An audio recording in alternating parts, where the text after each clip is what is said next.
Bienvenue dans Retour à Soi, l'espace où la spiritualité rencontre le quotidien. Mon nom est Émilie De Decker et ici on explore comment revenir à soi. Pas en fuyant le monde, mais en l'habitant pleinement. À travers des interviews, des histoires inspirantes, on va découvrir comment des êtres utilisent leur vie, leurs relations, leurs expériences pour toucher quelque chose de plus vaste. Comment développer certaines qualités, accéder à une spiritualité incarnée et devenir qui tu es vraiment. Pas en répondant aux demandes du monde, mais en honorant ton propre design. Alors installe-toi confortablement et profite du voyage.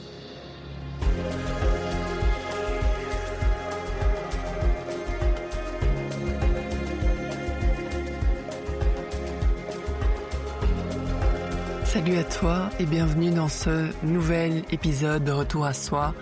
Aujourd'hui, je célèbre. Il y a une semaine, il y a l'application du Kundalini Club qui est officiellement sortie, qui a officiellement été publiée. Tu peux la trouver dans ton App Store, dans le Google Play aussi. Et c'est vraiment une énorme célébration après 3 ans de vie du studio. Les retours sont juste incroyables parce que ça améliore la pratique de tout le monde, ça la rend beaucoup plus accessible, c'est simple, c'est facile d'utilisation. Kundalini partout, n'importe quand, et l'accès aussi à cette communauté incroyable. Donc si t'es pas encore dessus, tu veux vraiment télécharger l'application Kundalini Club, le rejoindre, tu peux prendre un abonnement mensuel, annuel, c'est à toi de voir si tu veux t'engager pour une année, voir vraiment un vrai changement dans ton énergie. Et tout au long de cet été, on va aller explorer la thématique Kundalini Summer Bliss. Donc bliss, c'est cet état de béatitude. Comment on peut utiliser justement ce temps estival, tout ce feu aussi pour prendre soin de toi, réveiller son énergie créative, réveiller chaque cellule de son corps et vraiment venir se réaligner aussi pour que la rentrée et les mois à venir soient juste waouh. Ok? Donc ça c'est la première chose, c'est la célébration et j'enregistre cet épisode de chez moi à un jour avant mon départ pour tout l'été en Europe et je suis seule à la maison, chose qui n'arrive jamais, donc je célèbre et j'en profite vraiment pour avoir ces discussions avec toi comme si je discutais avec une amie des déesses, des anges, de tout ce qui est spiritualité. On continue sur cette thématique-là, donc là, dans le premier épisode, on a été voir vraiment quelle était la différence entre religion, spiritualité, qu'est-ce que ça veut dire de faire l'expérience du divin dans son corps plutôt que dans le mental. Donc mon approche, c'est vraiment l'approche féminine. Mon studio, c'est pour les femmes. Mes programmes, c'est pour les femmes. Et c'est pas que j'aime pas les hommes. J'adore les hommes, évidemment. Et je pense qu'ils ont besoin de contenants comme ça aussi. Mais l'énergie change vraiment quand il y a un homme dans le contenant. Et j'ai vraiment envie de créer ces espaces où les femmes peuvent s'ouvrir complètement, sans avoir besoin de plaire, sans avoir peur d'être vue ou d'être regardée ou quoi que ce soit. Donc, pour moi, c'est vraiment extrêmement important. Peut-être qu'un jour, je travaillerai avec des hommes, mais actuellement, c'est pas le cas. Et j'adore travailler avec les femmes. Et donc, aujourd'hui, j'avais envie d'aller un cran plus loin parce que c'est quelque chose qu'on m'a demandé régulièrement. C'est comment est-ce que je travaille avec une déité spécifique ou un ange, une déesse, un gourou, n'importe, parce que les personnes avec qui je travaille souvent sont dans ce cheminement-là, donc sont souvent déjà sur leur chemin spirituel, mais il y a éventuellement, peut-être pas pour tout le monde, et je serais vraiment très curieuse si tu pouvais mettre cet épisode de podcast sur pause et me dire juste dans les commentaires, c'est quoi aujourd'hui ta perception de cette thématique-là? Comment est-ce que tu vis justement? Est-ce que tu travailles facilement avec des déités, des anges, des gourous? Ou alors est-ce que tu sens qu'il y a de la résistance? J'aimerais vraiment te lire. Ok, c'est reparti. Donc, peut-être que pour toi, et c'est souvent un commentaire que j'ai, c'est que « Ah, ça fait bizarre », d'accord? Moi, les premières fois où je le faisais, à travers des méditations, des invocations, n'importe, c'est vraiment il y a ce sentiment un peu étrange de dire ah ok, qu'est-ce que je suis en train de faire? Et ce qui est drôle parce que on est toutes sur notre chemin, donc ça veut dire qu'il y a quand même une croyance, on sait qu'il y a quelque chose de plus grand, mais c'est comme si commencer à personnifier ça à travers des archétypes ou des comment on appelle ça, je vais pas retrouver le terme, des Ascended Master, des maîtres ascensionnés, des maîtres ascensionnés ou quoi que ce soit. Là, par contre, c'est bizarre. D'accord, on sait qu'il y a cette énergie-là, mais le personnifié, c'est juste étrange. Donc, il peut y avoir un malaise, il peut y avoir cette dimension de « oh non, ça c'est trop New Age » ou « on va trop loin » ou alors c'est trop dogmatique, peut-être que c'est religieux. Donc, si tu l'as pas fait, va écouter mon dernier épisode, ça va être important. Personnellement, moi, j'ai besoin que ce soit simple et c'est essentiel pour moi que ça se passe dans le corps. Donc, je peux pas vénérer quelque chose. J'ai besoin de l'expérience directe et c'est là où j'ai envie d'amener les femmes. C'est tout ce qui compte, c'est que tu aies l'expérience dans le corps. Et je sais plus si je l'ai dit dans le dernier épisode, mais pour moi, c'est ce qui manquait énormément, en fait, à un moment donné dans la religion, c'est que, les gens vont à l'église pour bien faire, pour avoir l'air bien, pour que les voisins, mais ça c'était plus à l'époque, mais non, il y a des régions c'est encore comme ça, mais pour que les gens voient que je vais à l'église et je suis une bonne personne. Et donc, à ce moment-là, il n'y a pas du tout l'expérience dans le corps. On est complètement à côté de ce que j'ai envie de partager ici. Donc, comme d'habitude, c'est un sujet extrêmement complexe et ce que je vais te raconter ici ne va peut-être pas du tout, tu vas peut-être pas du tout accrocher avec certaines choses et c'est tout à fait ok, d'accord. Donc tu prends, tu laisses, voilà ce qui te convient moins, mais je vais te parler d'expériences directes et de ce que moi j'ai vécu personnellement et ce qui m'a aidé sur mon chemin et à travers mes propres pratiques, d'accord. Donc quand on dit déité, ange, déesse, comme je dis, il y a souvent le mental qui va partir dans différentes directions.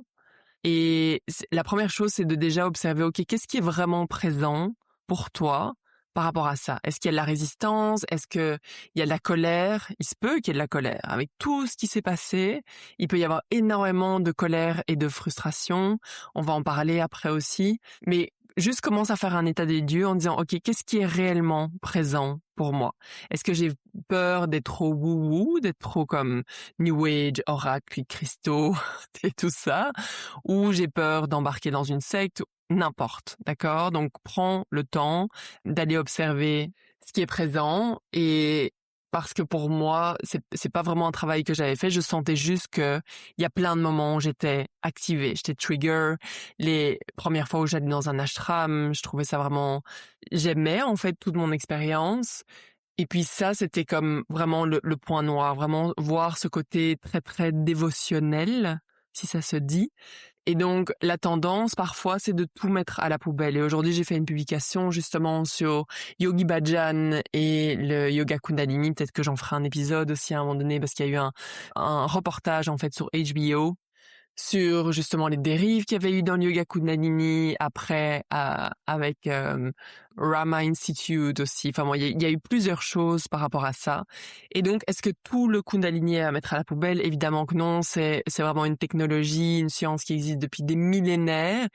Et donc, c'est vraiment de réussir à faire le tri. C'est pour ça que c'est vraiment important que tu aies conscience de ce qui t'active et de ce que tu aimes et voilà, de faire ce petit plan-là. Il y a un truc aussi qui m'avait vraiment perturbée très fort. Il y a peut-être, je pense que c'était la 2e année de Covid.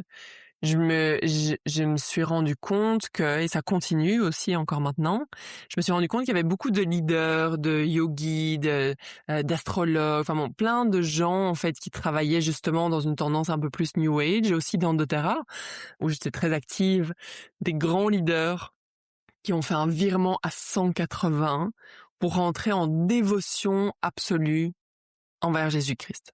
Et j'avoue que c'est vraiment, vraiment, vraiment quelque chose qui m'a perturbée, que du jour au lendemain, ou plus ou moins, en tout cas j'exagère peut-être, mais tu décides de diaboliser complètement toute une facette de ta vie en disant non, ça c'est Satan, c'est mauvais, le yoga, terrible, tout ce qui est New Age, c'est terrible, c'est démoniaque, et de partir dans un tel extrême. Et j'avoue que à l'intérieur de moi, c'est comme ok, ça me conforte dans l'idée que tout ce qui est Jésus et religion, c'est comme il y a que des gens beaucoup trop intenses là-dedans pour moi, et en même temps ça me voilà, j'étais attirée, j'avais envie de m'informer sur ces trucs-là et je sais pas, c'était comme amour et répulsion.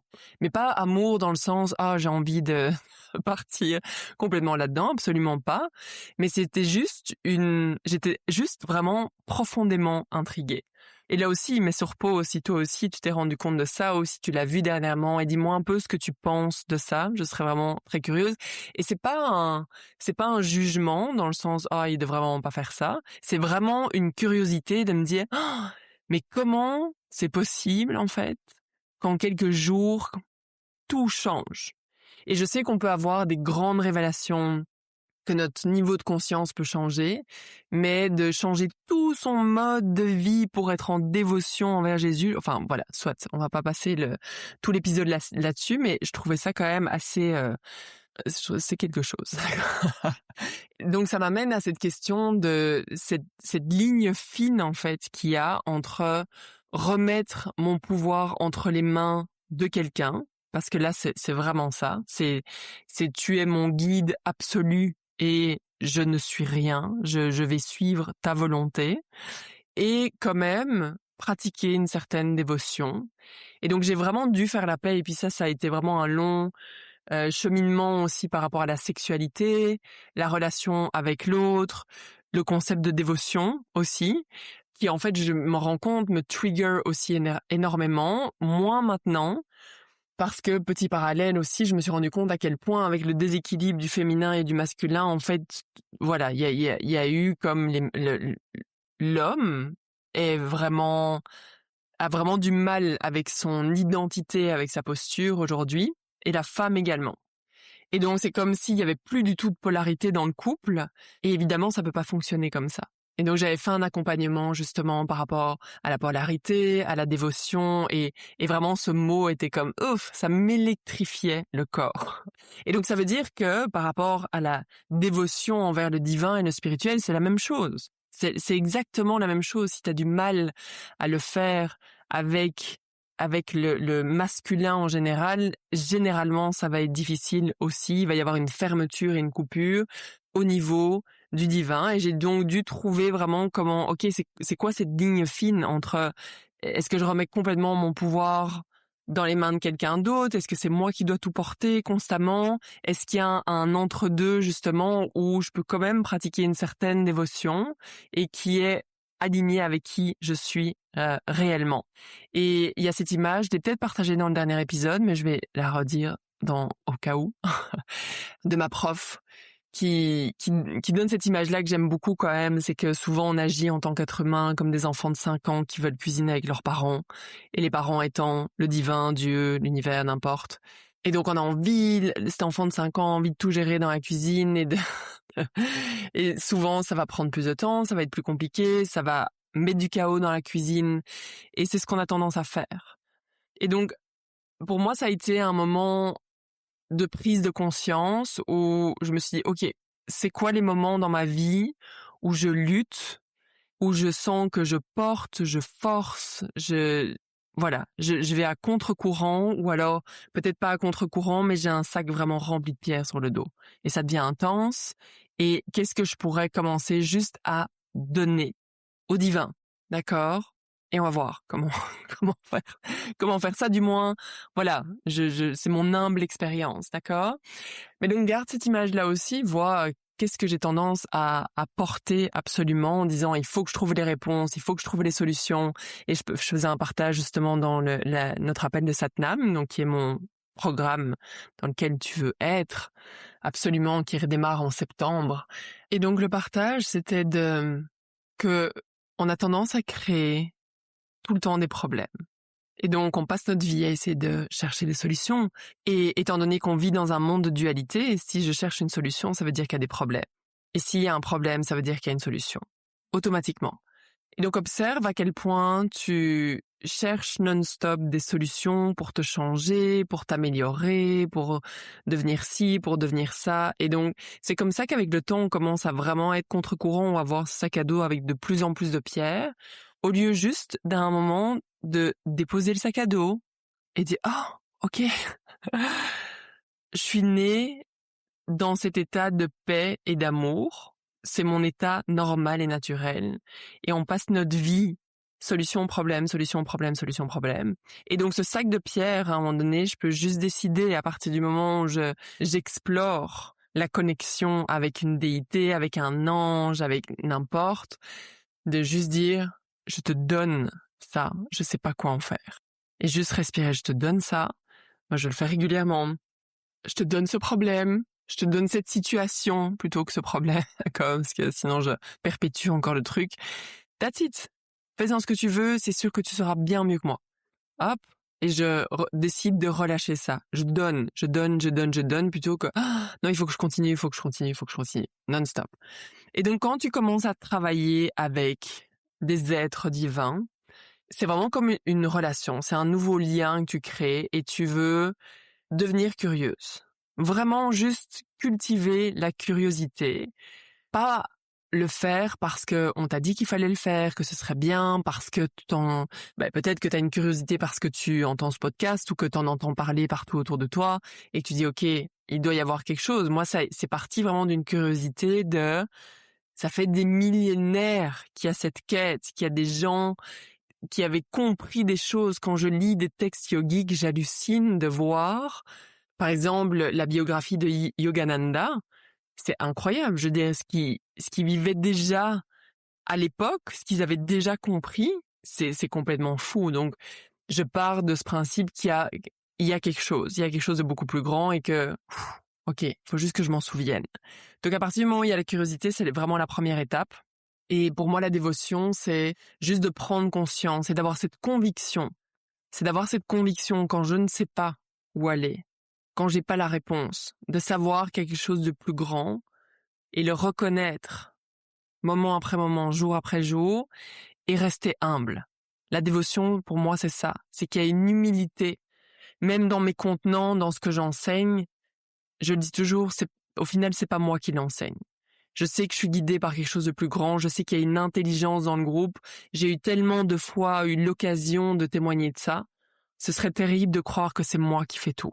Parce que ça veut dire que, du coup, c'est égoïque et que c'est moi l'humaine, avec mes failles, qui va arriver comme sauveuse. Et c'est là qu'on voit des dérives comme avec Yogi Bhajan, avec plein d'autres gens dans le monde spirituel. Et dans la religion, par exemple, c'est parce qu'ils arrivent au stade où c'est eux qui font le travail. C'est eux, ils deviennent la connexion entre l'humain et le divin. Pour moi, il y en a pas. D'accord? Moi, je suis juste une facilitatrice, je transmets des choses, that's it. Et je suis guidée et je demande constamment de l'aide et c'est hallucinant. J'en ai déjà parlé, je pense, dans un podcast ou dans les contenants, mais c'est incroyable. J'ai appris vraiment que je brille dans le moment, d'accord? Je brille pas dans la surpréparation ou quoi que ce soit. Et donc, je m'ouvre à cette connexion et à force de le faire, c'est pour ça que c'est important, c'est comme une relation. Si je suis là une fois, puis je suis plus là, puis pendant 3 mois, je vais plus du tout essayer de méditer avec un guide, un ange, n'importe, une déité, et puis d'un coup, j'en ai besoin maintenant, il faut que ça se passe, c'est sûr que ça va être beaucoup moins fluide. Donc plus tu vas le faire, plus tu vas recevoir des signes. Moi, avant certaines formations, par hasard, je vais reprendre un vieux livre, un truc que j'ai pas ouvert depuis des années, et à chaque fois, c'est exactement ce que j'ai besoin de lire. Je vais avoir une idée qui pop en méditation, il va y avoir... Voilà. Pour moi, ça, c'est juste des preuves et je décide de le voir aussi comme des preuves pour renforcer ce lien. Et donc, concrètement, j'ai commencé vraiment simplement au début, voilà, je savais pas vraiment quoi faire, donc je remerciais mes anges, mes guides de la plus haute fréquence, amour et au-dessus, tout le temps. Voilà. Donc ça, c'est comme dans des méditations ou le matin ou le soir, j'allais juste verbaliser ça. Ça a été très simple, ça m'a pris vraiment énormément de temps pour bâtir petit à petit un lien de confiance. Puis ma deuxième étape, ça a plus été d'explorer les déesses hindoues, tantriques, toutes les facettes de Shakti, donc cette énergie féminine, donc Kali, Durga, Lakshmi, Saraswati. J'ai rapidement vu que Kali, il y avait vraiment cette énergie, je sens que j'ai cette énergie très fort à l'intérieur de moi. Et donc ça aussi, tu peux juste te renseigner, par exemple, sur les différentes déesses. Je dis, il y a plein d'endroits où tu peux aller lire et explorer, écouter des podcasts. Il y a plein de choses. Et voir, ok, elles ont chacune une énergie spécifique de l'abondance, la créativité, c'est peut-être des relations. Est-ce que c'est ça que tu as envie d'aller travailler dans ta vie? Ok. Génial, travaille avec Lalita par exemple, ou si jamais tu veux développer ta créativité parce que tu sens que tout est rigide, Sarasvati va être génial. Si tu as besoin de brûler des choses, comme transmuter, il y a vraiment ce feu à l'intérieur de toi, Kali définitivement. Et donc juste explore. Et comme une relation, reste avec cette relation pendant 1 semaine, 2 semaines, 1 mois éventuellement, c'est à toi de sentir. Et puis ça, tu peux commencer à travailler avec quelqu'un d'autre, puis que ça revienne. Donc il y a rien de rigide là-dedans, mais décide d'y aller un peu plus en profondeur, d'accord? Donc, par exemple, pour les déesses, ce que tu peux faire, c'est il y a le mantra, elles vont chacune avoir leur mantra. Tu vas écrire dans Spotify et aller écouter les mantras, les chanter, ça c'est extrêmement puissant. Moi, par exemple, j'aime chanter les mantras. Parfois, je vais regarder le yantra, donc c'est des symboles, des diagrammes en fait, qui représentent, donc chaque déité va avoir son yantra, donc c'est Y-A-N-T-R-A. Je vais juste regarder l'image ou une image, une représentation de la déesse, chanter le mantra et juste lui dire qu'est-ce que tu as à me transmettre, sentir son énergie, respirer sans essayer de forcer quoi que ce soit, tout simplement. Toujours dans l'expérience directe.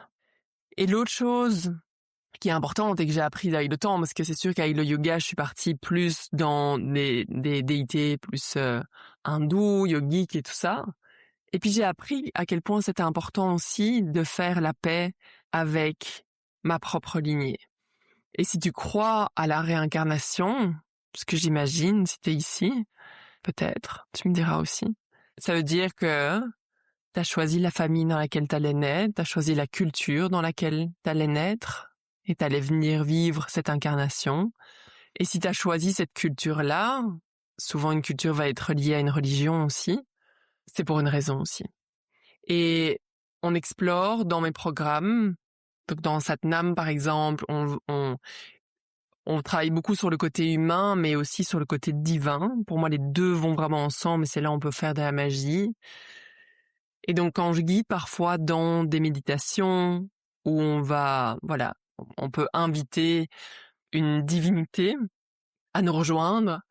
C'est arrivé justement dernièrement et une des participantes disait « Ah, mais moi j'ai Marie qui est apparue, puis je me rends compte que je luttais, en fait j'avais pas vraiment envie que ce soit elle qui soit là, mais parce que j'en connais peut-être pas d'autres non plus. » Et la première chose qui est importante, c'est que s'il y a cette divinité-là, parce que concrètement on en connaît d'autres, d'accord, que ce soit même Bouddha ou Jésus, voilà, on en connaît quand même d'autres, mais c'est elle qui apparaît. Donc, fais toujours confiance à la divinité qui apparaît devant toi. Observe vraiment s'il y a de la peur, de la résistance, de la colère par rapport à ça, parce que souvent c'est l'histoire que tu te fais par rapport à la religion et tout ce qui a pu se passer. Et donc c'est important de faire la paix avec ça, parce que autrement ça veut dire que il y a une lutte à l'intérieur de toi et que tu essayes d'aller ailleurs. Mais ça veut pas dire, ça veut dire que tu restes très fort dans la dualité. Et l'idée ici, c'est de se connaître. Parce que honnêtement, moi, je veux dire, quand j'ai lu le livre d'Eric Emmanuel Schmitt, j'écoutais jamais les cours de religion, j'ai pas fait de catéchisme, c'était vraiment résistance absolue.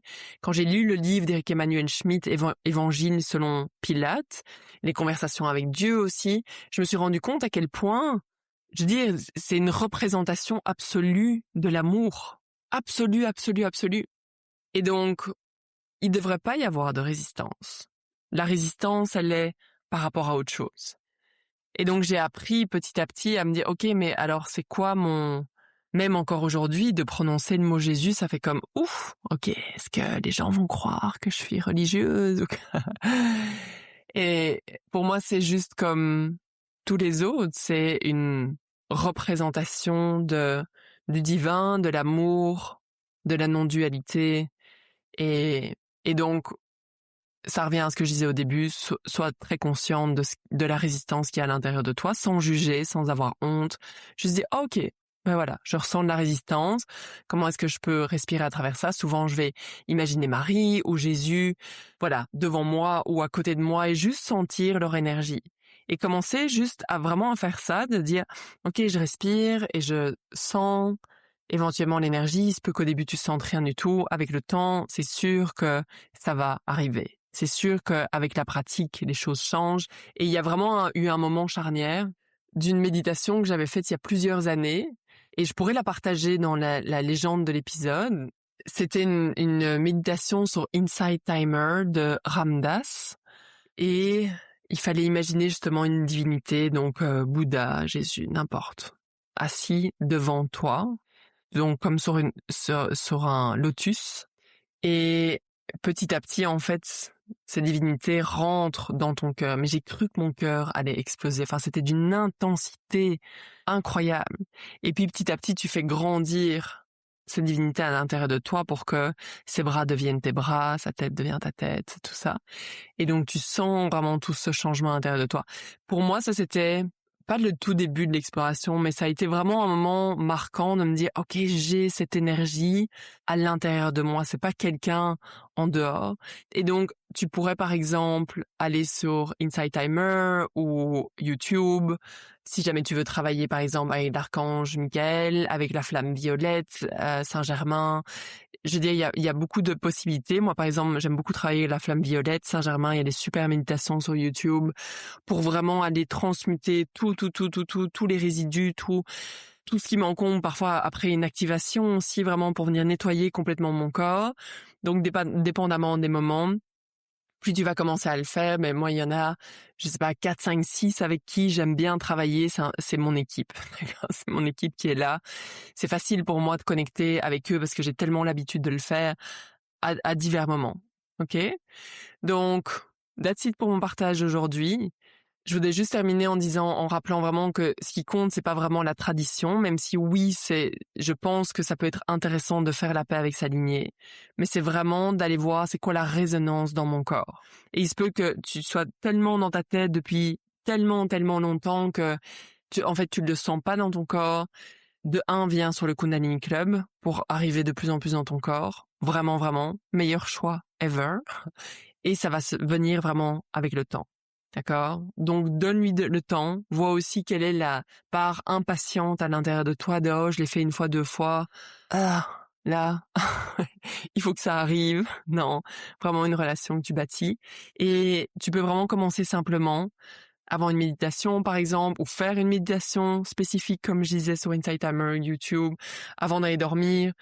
Le matin, en te levant, prononcer le nom, chanter le mantra, éventuellement me poser une question, visualiser la divinité devant toi ou à côté de toi et je dis OK, je te donne ça, d'accord? Ou qu'est-ce que tu as à me transmettre aujourd'hui?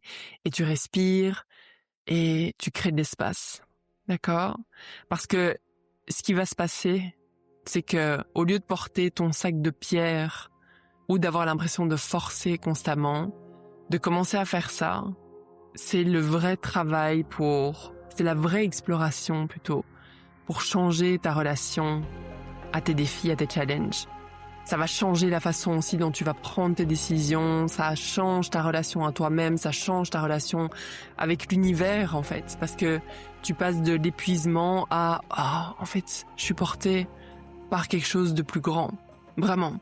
Et qui dépend pas des circonstances extérieures, qui dépend pas de est-ce que je suis bien, est-ce que je suis pas bien, est-ce que je suis assez. Non, c'est toujours là en fait. C'est tout le temps là.